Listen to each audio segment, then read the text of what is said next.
मशहूर मनोवैज्ञानिक Victor Frankel ने कहा था, दुख तब दुख नहीं रह जाता जब उसे एक गहरा मतलब या उद्देश्य मिल जाता है।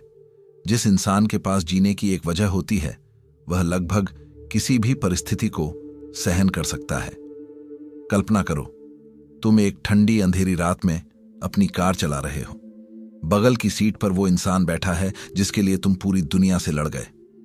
तुम्हारी कामयाबी का हर सपना उसकी आंखों से होकर गुजरता है और अचानक एक जोरदार धमाका, शीशे टूटते हैं, चीखें गूंजती हैं और सब कुछ शांत हो जाता है। अगले ही पल तुम अस्पताल के सफेद गलियारे में खड़े हो और डॉक्टर कहता है वो अब नहीं रही। तुम क्या करोगे? टूट जाओगे, बिखर जाओगे, या फिर उस लाश के सामने खड़े होकर एक ऐसा वादा करोगे जो सुनने वाले को पागलपन लगे? आज की कहानी एक ऐसे इंसान की है जिसने मौत के सन्नाटे को दुनिया के सबसे बड़े शोर में बदल दिया। अगर तुम्हें लगता है कि तुम्हारी जिंदगी में दुख बहुत बड़ा है, तो ये वीडियो तुम्हारे उस घमंड को चकनाचूर कर देगा। आज हम बात करेंगे मैथियास स्टाइनर की, जिसने दुनिया के सबसे भारी लोहे को नहीं बल्कि दुनिया के सबसे गहरे गम को उठाकर इतिहास रचा था। नमस्कार दोस्तों, मैं हूं सौरभ और स्वागत है आपका बुक ट्यूबर हिंदी पर। इंसान की सबसे बड़ी गलती यह है कि वह सोचता है कि जिंदगी उसके बनाए हुए नक्शे पर चलेगी। मैथियास स्टाइनर भी यही सोचते थे। ऑस्ट्रिया में जन्मे स्टाइनर का बचपन वेटलिफ्टिंग की आवाजों के बीच बीता। पिता खुद एक वेटलिफ्टर थे, तो खून में ही वह जुनून था। 13 साल की उम्र में जब बच्चे खिलौनों से खेलते हैं, स्टाइनर लोहे की रॉड से अपनी किस्मत लिख रहे थे। लेकिन कुदरत को कुछ और ही मंजूर था। जिसे हम किस्मत कहते हैं, वह अक्सर हमारी परीक्षा लेने का एक क्रूर तरीका होती है। एक दिन जब स्टाइनर अपनी पूरी ताकत लगाकर वजन उठा रहे थे, अचानक उनकी तकनीक में एक छोटी सी चूक हुई और सारा वजन उनके दाहिने घुटने पर आ गिरा। वह आवाज हड्डियों के टूटने की नहीं थी, वह उनके सपनों के बिखरने की आवाज थी। डॉक्टरों ने साफ कह दिया, अब वेटलिफ्टिंग भूल जाओ। परिवार ने कहा, ओलंपिक का फितूर छोड़ो और कोई सामान्य नौकरी ढूंढ लो। यही वह मोड़ है जहां 99% लोग दम तोड़ देते हैं। वे तर्क की बात मानते हैं और हार स्वीकार कर लेते हैं। लेकिन स्टाइनर के अंदर एक साइकोलॉजिकल जिद थी। मनोविज्ञान में इसे कॉग्निटिव रिफ्रेमिंग कहते हैं। उन्होंने दर्द को एक सिग्नल की तरह नहीं बल्कि एक चुनौती की तरह देखा। उन्होंने महीनों रिहैबिलिटेशन में बिताए, सुइयों का दर्द सहा और 2004 के एथेंस ओलंपिक में पहुंच गए। लेकिन वहां भी क्या मिला? बुखार और 7वां स्थान। 8 साल की मेहनत और नतीजा शून्य। क्या आप समझ रहे हैं? सफलता कोई सीधा रास्ता नहीं है। यह उन लोगों का खेल है जो बार बार गिरकर, धूल झाड़कर खड़े होने की हिम्मत रखते हैं। एथेंस की हार के बाद असली परीक्षा शुरू हुई। ऑस्ट्रिया के वेटलिफ्टिंग फेडरेशन के साथ उनके मतभेद होने लगे। राजनीति हर जगह है, चाहे वह आपका ऑफिस हो या ओलंपिक का मैदान। उनके कोच बदल दिए गए, उन्हें नजरअंदाज किया जाने लगा। एक ऐसा पल आया जब स्टाइनर ने वह किया जिसे इतिहास में बर्न द शिप्स रणनीति कहा जाता है। उन्होंने ऑस्ट्रिया छोड़ दिया।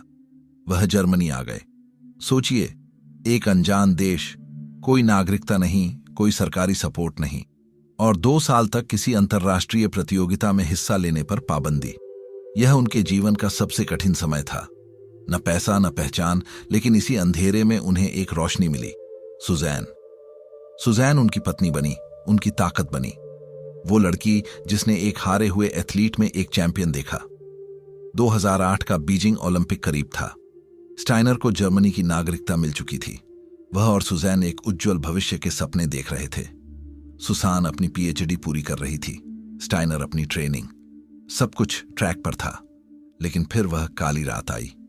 एक कार एक्सीडेंट और सुजैन की मौत। एक पल में स्टाइनर की दुनिया उजड़ गई। वह इंसान जो दुनिया का सबसे भारी वजन उठा सकता था, अपनी पत्नी के जाने के गम का बोझ नहीं उठा पा रहा था।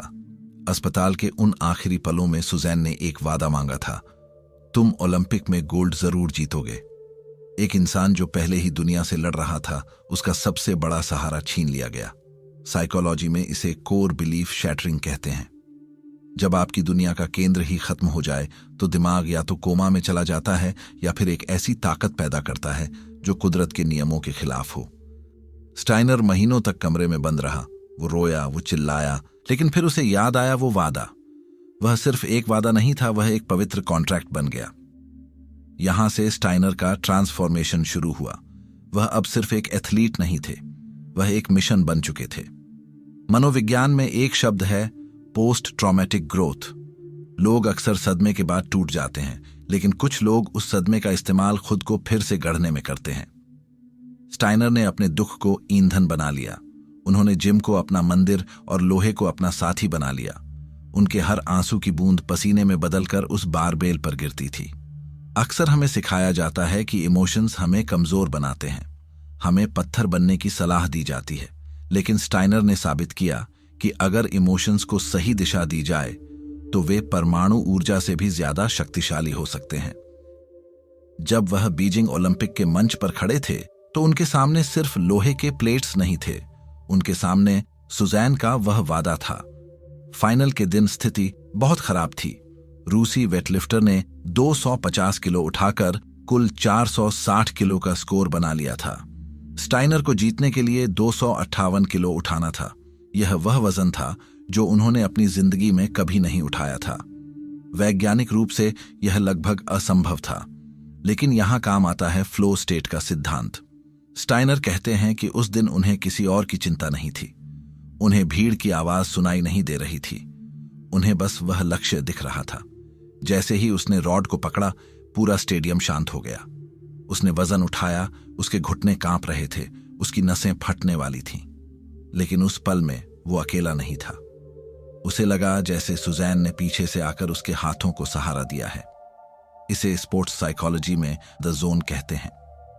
जब आपकी ईगो खत्म हो जाती है और सिर्फ आपका मकसद बचता है, तो ब्रह्मांड की ताकतें आपके शरीर में उतर आती हैं।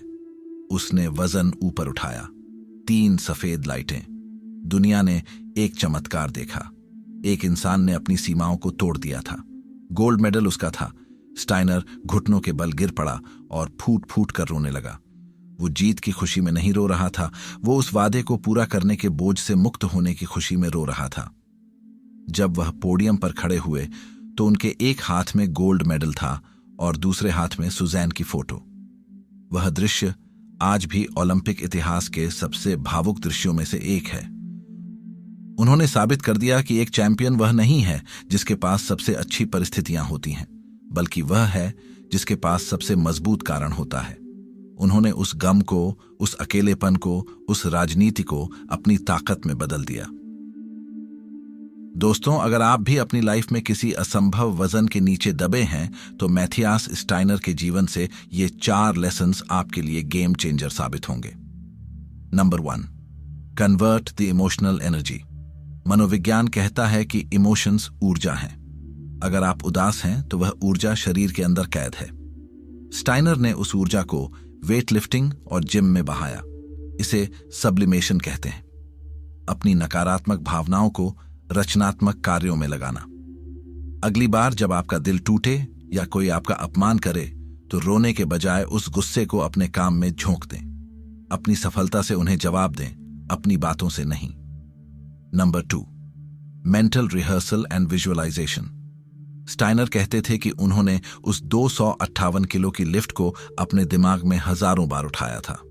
जब आप किसी काम को बार बार विजुअलाइज करते हैं तो आपका सबकॉन्शियस माइंड उसे सच्चाई मान लेता है। आपके न्यूरॉन्स उसी तरह से फायर करते हैं जैसे वे असल काम के वक्त करेंगे। नंबर 3, एंटी फ्रेजाइल बने। नसीम तालिब की किताब एंटी फ्रेजाइल के अनुसार कुछ चीजें दबाव में टूट जाती हैं जैसे कांच, कुछ वैसी ही रहती हैं जैसे लोहा, लेकिन कुछ चीजें दबाव में और मजबूत हो जाती हैं। स्टाइनर एक एंटी फ्रेजाइल इंसान थे। एक्सीडेंट, बीमारी और हार ने उन्हें कमजोर नहीं बल्कि और ज्यादा शक्तिशाली बना दिया। याद रखें, हवा एक मोमबत्ती को बुझा देती है, लेकिन आग को और ज्यादा भड़का देती है। आपको वह आग बनना है। एंड नंबर 4, अपना पवित्र क्यों खोजें। स्टाइनर के पास गोल्ड जीतने का एक ऐसा कारण था जो खुद उनकी जान से भी बड़ा था। जब आपका लक्ष्य सिर्फ पैसा या शोहरत होता है तो आप पहली बड़ी मुसीबत आते ही हार मान लेंगे, लेकिन जब आपका लक्ष्य किसी को दिया हुआ वादा या किसी की याद बन जाता है तो आपका दिमाग दर्द को महसूस करना बंद कर देता है।